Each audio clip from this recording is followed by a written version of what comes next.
Why do you keep repeating yourself to the same students, even when you've already taught the routine?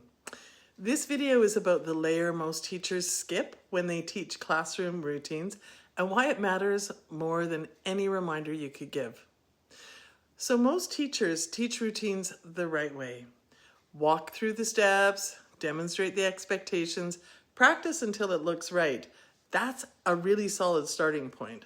But there's another layer underneath that almost always gets missed, and that's the why.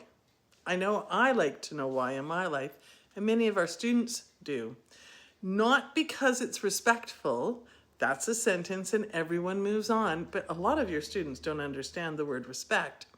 I mean, we're genuinely helping students understand why the routine matters to the people around them. What happens when it works, and then what happens when it doesn't. When one person stalls, everyone waits. That's not abstract. That's real for your students. And students can hold it when it's been made concrete for them. They can understand that.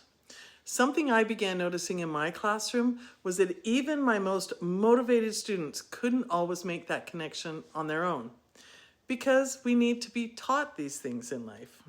Personal responsibility, the genuine understanding that your choices ripple out and affect the people beside you, is a developmental skill. It isn't built in.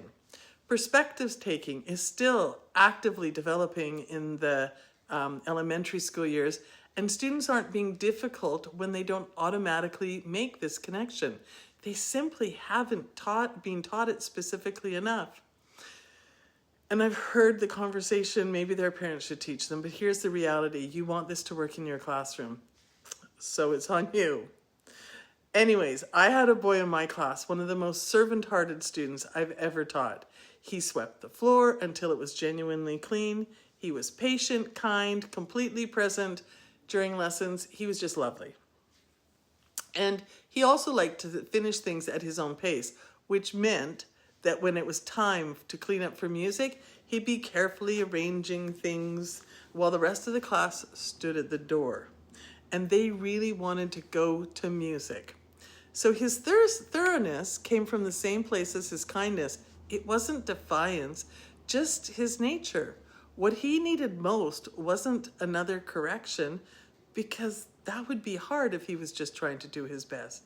He needed to understand that his choices had a ripple, good and bad choices.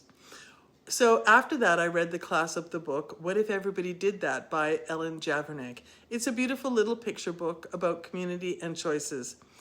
I had something to reach for when I spoke to him. Whenever cleanup was running long, I'd just walk over quietly and say, "Hey kiddo, what if everyone was doing that right now?" And he didn't need any more than that. The whole understanding was already in him. I just needed a little thread to pull on and to remind him of. So that's what teaching the why makes possible. Your correction can become a whisper instead of a warning and stern, but only if the understanding is already there. If you've been repeating yourself to the same students about the same routines, it might be worth asking, have you actually taught them when the routine works? Or what happens when the routine works and what happens when it doesn't? Not as a lecture, but as a genuine, concrete conversation. So I'm Marian from Engaging Curiosity. I spent nearly 2 decades in the classroom, including many years in special ed, and I built the Calm Classroom framework to help teachers create calmer, more consistent classrooms.